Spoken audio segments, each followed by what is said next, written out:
Senhores, vamos lá.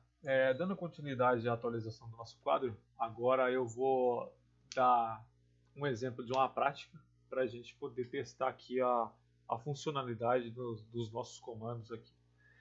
Bom, para isso eu vou usar um modelo aqui de uma planta que eu tenho, que eu adquiri, e a primeira coisa que eu vou fazer aqui é extrair as informações básicas para o nosso projeto, que é o ambiente, a sua área e seu perímetro, tá?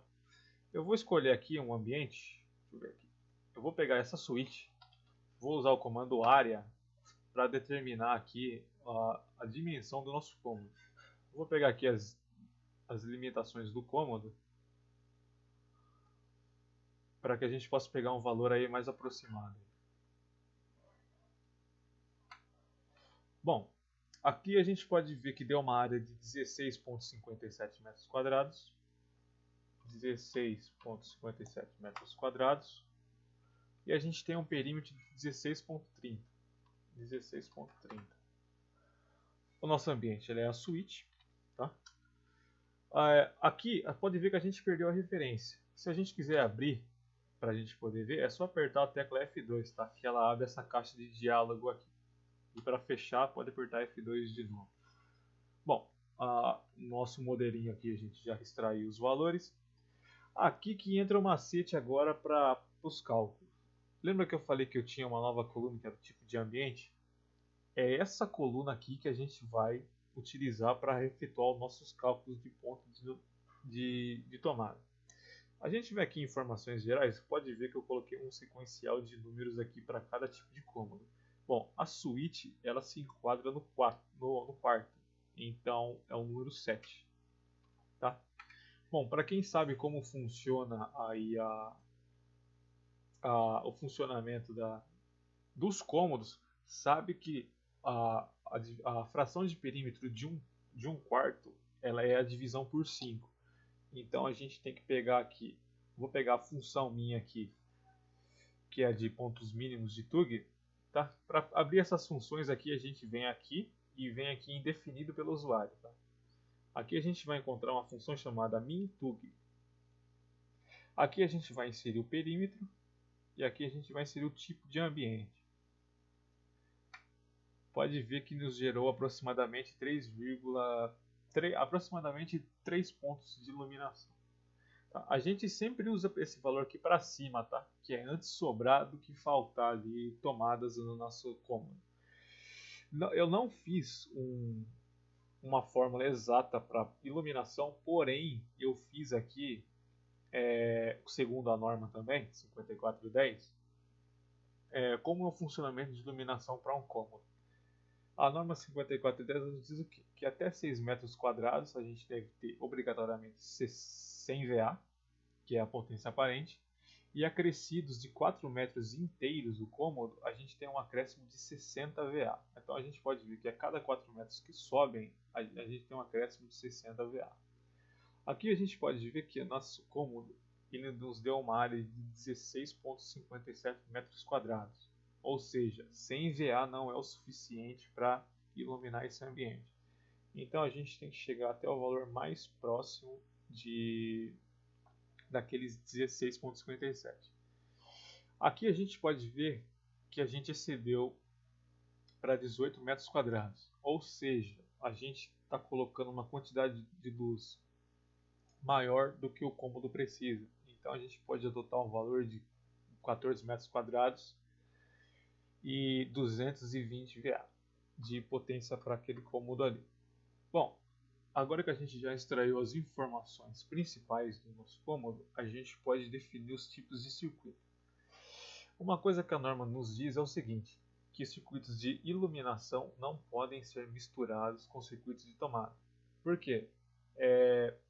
Quando a gente quiser fazer uma certa manutenção ou der algum tipo de problema, esse problema ou manutenção não vai interferir no mesmo circuito. Então a gente pode ter um circuito de tomada tendo manutenção e a lâmpada acesa ali para que essa manutenção possa ser realizada, ok? Então o que eu aconselho aqui é o seguinte, para a gente não se perder nessa tabela, a gente deve descrever a finalidade do circuito. Então a gente vai descrever que o nosso circuito 1 ele vai ter a finalidade de quê? De iluminação da switch. E o nosso circuito 2 ele vai ser da tomadas da switch. Ok? Com isso a gente já delimitou os nossos circuitos. Bom, a primeira coisa que a gente deve fazer é encontrar os totais das potências, que é a potência de iluminação e a potência de turno. Bom, aqui a gente viu que temos uma potência de 220 VA. Só para não deixar esses quadros aqui em branco, eu vou fazer que eu tenho uma potência de 100 watts, de 100 VA e duas potências de 60 VA. Aqui, se a gente fizer as devidas multiplicações, vai dar exatamente 220. Lembrando o seguinte, para cargas de iluminação, nós consideramos fator de potência 1 para basicamente lâmpadas resistivas, que é no caso de lâmpadas mais antigas ali, aquelas lâmpadas à base de filamento de tungstênio. Para lâmpadas mais atualizadas, que são as lâmpadas de fluorescente, lâmpada de LED, vapor sólido, essas lâmpadas elas possuem reatores internos, que esses reatores eles nos dizem alguns fatores de potência. Bom, mas para esse exemplo aqui a gente vai considerar que o nosso fator de potência é 1. Então esse resultado aqui, que seria 220 multiplicado por 1, então ele vai nos dar um total de 220 watts consumidos ali realmente. Para a potência de tomada, a gente viu que a gente tem 3 pontos aqui de tomada. Bom, a gente pode acrescentar um ponto a mais, porque a gente sempre deve jogar para cima esse valor aqui. Ou seja, então a gente teria 4 pontos. Considerando que é 1/4 o nosso cômodo, a gente pode atribuir os valores dessas tomadas para 100 VA. Então a gente pode colocar aqui 4 pontos, a 100 VA vai nos dar um resultado de 400 VA. Só que aqui a gente tem uma consideração a fazer. A norma nos diz que nós devemos... Esse resultado aqui ele está dando em volt ampere, ou seja, em potência aparente. O circuito em si ele deve ser dado em watts, ou seja, em potência que está realmente sendo utilizada. Então a gente deve fazer uma consideração, a gente deve multiplicar esse valor em VA por 0,8. Esse valor 0,8 é uma constante dada pela norma, tá? Aqui a gente encontra que nós estamos consumindo exatamente 320 volts. Volts não, watts, certo? A gente até poderia criar uma nova coluna aqui para exemplificar isso, deixando uma coluna para VA e uma coluna para watts. Bom, como o nosso cômodo ele não possui, nosso circuito na verdade ele não é feito de uma tomada específica, a gente não precisa preencher esses valores aqui. A nossa tensão ela vai ser dada em 127 volts para esse sistema. O tipo de circuito, aqui que entra uma outra jogada para o nosso cálculo. No tipo de circuito, eu descrevi alguns tipos de circuito aqui. A gente tem um tipo de circuito resistivo, a gente tem um tipo de circuito de iluminação, tomada, ar-condicionado e motor. Bom, como a gente está fazendo um circuito de iluminação, eu vou inserir aqui iluminação, correto? Com esse valor de iluminação aqui, a gente pode determinar a nossa cor de cabo, conforme a minha padronização que eu disse a vocês. Cada um tem a sua padronização. Se vocês forem seguir o que a programação da planilha estiver dando como valor, é isso que vocês vão ter que adotar ou alterar manualmente depois. Eu vou usar aqui a função de cor de cabo e eu vou dar o valor para ela de iluminação. Aqui vocês podem ver que resultou em 0, mas por que deu um valor numérico e não um valor de texto? Pelo simples fato de na programação da fórmula eu disse que a iluminação ela tem que ter escrita com acento e não sem acento como estava antes. Se eu apertar Enter aqui agora você pode ver que ele já puxou a cor do cabo para mim. Tem que ficar atento a isso. Tem que seguir exatamente como foi programado, porque senão o Excel não respeita o valor de entrada. Bom, a nossa corrente de projeto. existe uma função para ela, que é a nossa corrente IB aqui, no qual a gente necessita. Aqui eu coloquei as três somatórias, ok? Como a gente está fazendo só a o uso da corrente e o circuito de iluminação, a gente não precisa desses dois valores aqui, já que o circuito ele não tem mais nenhum valor de potência a não ser a de iluminação. Então eu pego aqui a iluminação e faço, obrigatoriamente tem que inserir todos os valores, tá? Mesmo que eles não existam, para que a fórmula funcione você tem que inserir um valor. Então eu aconselho que você coloque 0 para quando é soma essas coisas e subtração, e 1 para quando é multiplicação e divisão, para que os cálculos sejam corretos. A nossa atenção aqui. Você pode ver que nos gerou um resultado de 1,73 amperes. Só que esse 1,73 amperes é o nosso valor bruto. Ele não é um valor mais adequado a se seguir. É por isso que a gente tem que fazer a correção dessa corrente. Essa correção ela é feita através de duas tabelas. A tabela de, a tabela de temperatura e a tabela de correção de agrupamento. A norma diz o seguinte, que para 30, esses daqui são valores fora do padrão, tá? Ó, que consta aqui é fora do padrão. Para dimensionamento de condutores de PVC em temperatura ambiente de 30 graus, condutor de 70 graus, isolação de PVC em cobre, ela nos diz que o fator de temperatura deve ser 1. E aqui a gente tem o fator de agrupamento. O que é esse fator de agrupamento? É quantos circuitos estão dentro de um eletroduto. Para exemplos mais simples, eu vou considerar que esse eletroduto ele vai ter só o circuito de iluminação. Eu vou usar a referência 1, que é embutidos, que é embutido em alvenaria, e aqui na quantidade de número de circuitos dentro do eletroduto, pode ver que eu tenho o valor de 1 aqui, ó, que é um circuito no eletroduto. Com esses valores eu consigo já inserir nas minhas fórmulas.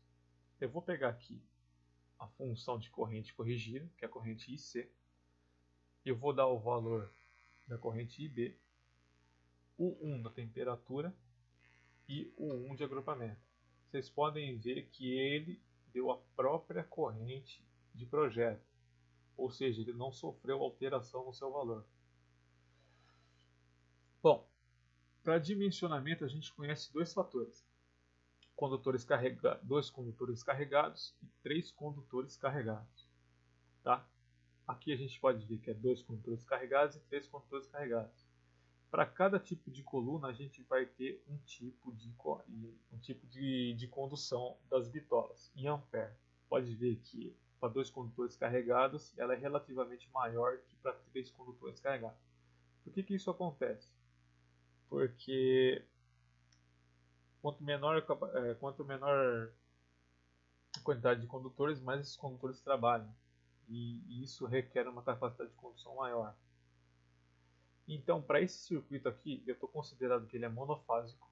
Então, eu vou ter só 2 circuitos carregados. Mas por que 2 circuitos carregados? Sendo que eu tenho o aterramento junto. O aterramento ele não é considerado um condutor carregado. E por que o neutro? Já que o neutro ele não possui carga elétrica no seu... Teoricamente não existe carga elétrica no seu condutor. Ele existe sim uma certa carga e o condutor neutro ele é considerado um condutor carregado.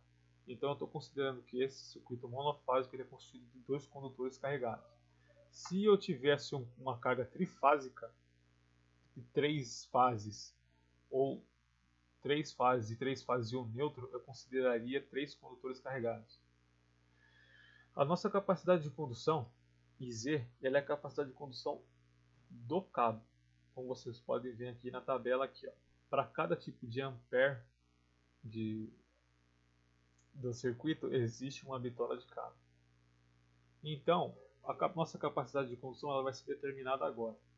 Onde eu vou fazer o seguinte, eu vou pegar aqui a nossa função de capacidade de corrente, que é a corrente IZ, e eu vou dar a quantidade de condutores carregados e vou dar a quantidade e eu vou dar corrente corrigida. Vocês podem ver que ele nos gerou aqui uma capacidade de condução de 9 amperes, que é respectivamente 9 amperes, que é respectivamente a seção nominal do cabo de 0,5 milímetros quadrados. Isso a gente vai determinar também através de uma função do cabo da bitola de corrente pela capacidade de condução, no qual eu vou inserir o valor de condutores carregados e vou inserir a corrente IZ. Por que eu estou inserindo todos esses valores? Gente, é o seguinte, todas as fórmulas elas possuem os seus valores catalogados.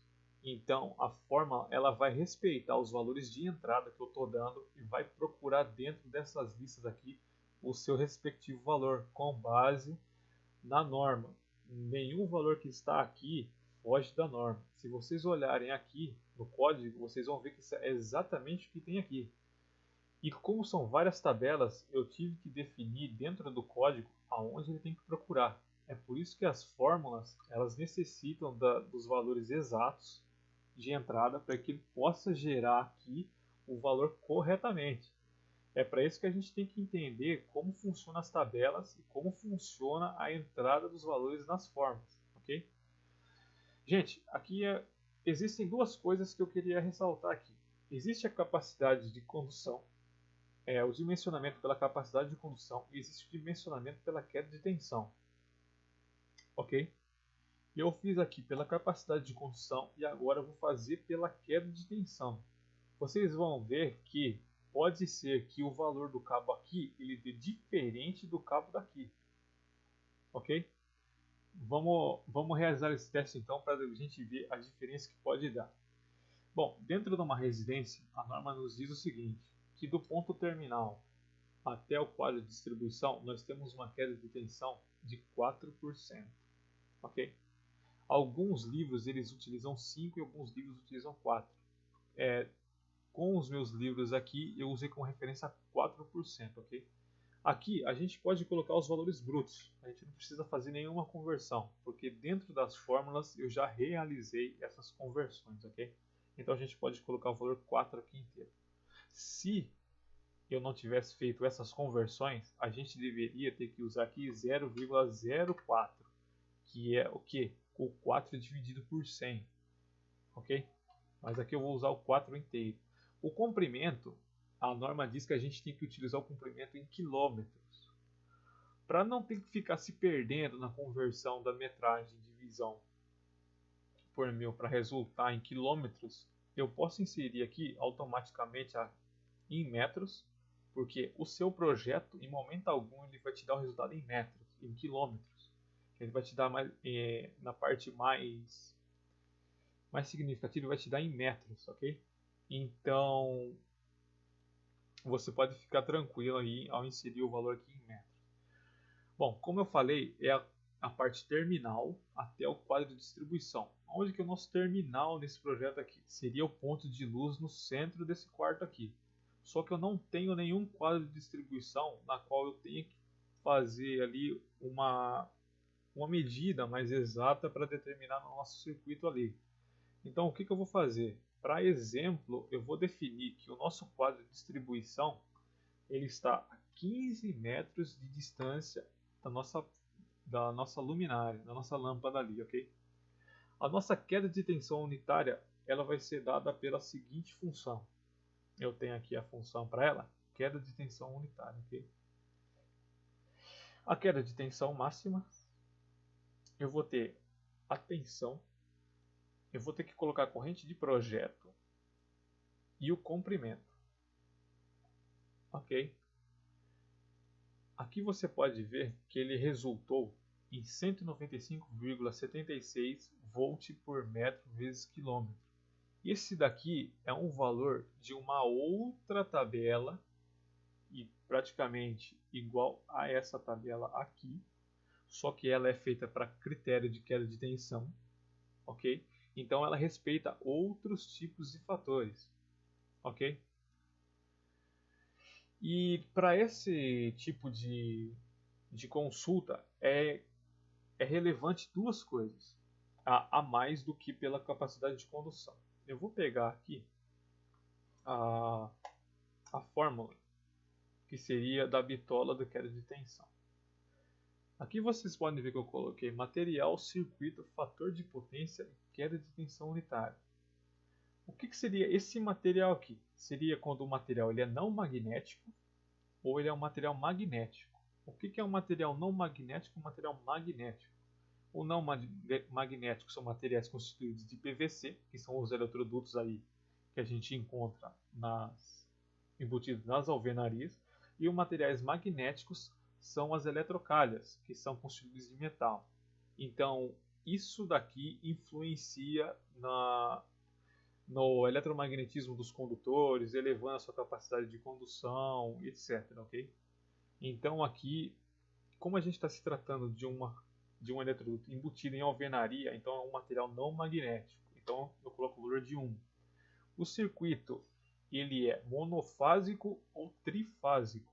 Como a gente está sendo, o nosso circuito ele é a base de monofásico, uma fase e um neutro, poderia ser também monofásico a duas fases, que seria a fase 1 e fase 2. Então eu vou utilizar aqui o valor de circuito monofásico 1. O fator de potência, lembra que eu disse que a nossa carga ela era resistível por se tratar de uma lâmpada, e resistividade a gente considera o valor de 1, então eu vou utilizar o valor de 1 aqui, ok? E a queda de tensão unitária é o valor que nós encontramos aqui na coluna.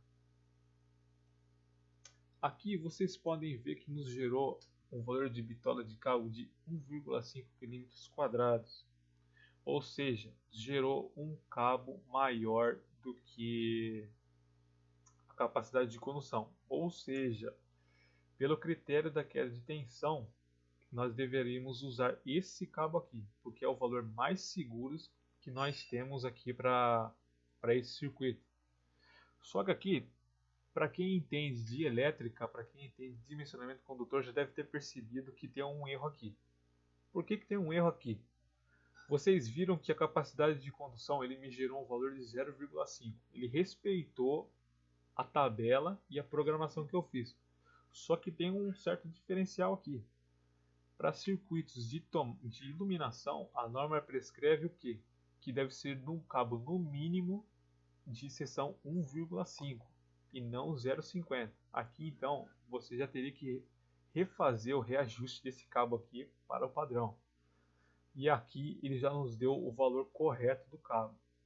Se eu fosse utilizar essa comparação aqui entre o cabo da capacidade de condução e o cabo da queda de tensão, eu teria que usar o da queda de tensão, porque ele nos gerou um resultado mais seguro, ok? Se tivesse dado um valor aqui maior que o cabo daqui, que é da queda de tensão, nós sempre vamos utilizar a bitola de maior seção, ok? O de maior seção prevalece. Tanto faz se ele esteja na capacidade de condução ou pela queda de tensão. Para a gente fazer de uma forma mais simples aí, para não ter que fazer manualmente, a gente pode usar a função de bitola final. Ou seja, ele vai fazer um comparativo entre as duas bitolas. Eu vou pegar aqui então a bitola de capacidade de condução e vou pegar a bitola de queda de tensão. Vocês podem ver que ele já me deu o valor maior da bitola, que seria 1,5 mm² aqui. A cor do cabo a gente já tem.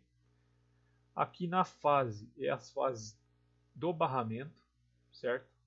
Então a gente tem que fazer um certo equilíbrio de fases aí para que o nosso barramento não sofra, uma fase sofra mais que a outra. Então eu vou dar aqui que esse circuito ele vai corresponder ao barramento R. E aqui, galera, é o disjuntor. O disjuntor ele sofre, a gente tem que usar valores comerciais, tá? A gente não pode inventar valores aí para utilização do disjuntor. Quando a gente está fazendo a escolha de um disjuntor, a gente tem que considerar o seguinte: a gente tem que considerar a capacidade de condução do condutor, e a gente tem que considerar a capacidade corrigida do cabo. A gente tem que encontrar valores comerciais que correspondam a esses dois valores aqui. Então o disjuntor tem que ficar sendo o intermediário. Bom, eu tenho aqui uma tabelinha de disjuntores de curva B e de curva C. Aqui são algumas modalidades de disjuntores. Eu vou estar escolhendo aqui um disjuntor nominal de 3 kA de curva C. Como a gente viu que a nossa capacidade de condução lá é de 9 amperes, eu vou estar escolhendo um disjuntor previamente um pouco maior que aquele disjuntor. Por quê? Porque o disjuntor ele tem que trabalhar junto com o cabo. Como assim? Eu não posso ter um cabo com uma seção muito maior do que a capacidade de interrupção do disjuntor, que é o de funcionamento do disjuntor, ou eu estaria usando um disjuntor muito acima da seção nominal do cabo. Isso pode gerar aí um certo conflito no funcionamento e o disjuntor não atuar quando necessário. Então, para satisfazer aquele nosso circuito ali, eu poderia estar usando o quê? Eu poderia estar usando um disjuntor de 6 amperes, que seria já o suficiente caso ocorra um curto-circuito no nosso circuito ali. Então, eu preenchendo essa última coluna aqui, eu já posso ver que o meu quadro ele já está praticamente todo preenchido, ok? Para aquele circuito ali. Bom, eu falei que o circuito de iluminação ele nunca deve constar com o circuito de tomada, certo? Então vocês viram aqui que eu já deixei o valor em coluna errada, então em linha errada, então eu não posso fazer isso, então eu tenho que alterar para que fique legível, aí para o eletricista, para quem for executar esse quadro na prática. Bom, existe um detalhe aqui que eu não coloquei. Depois de todo esse quadro preenchido aqui,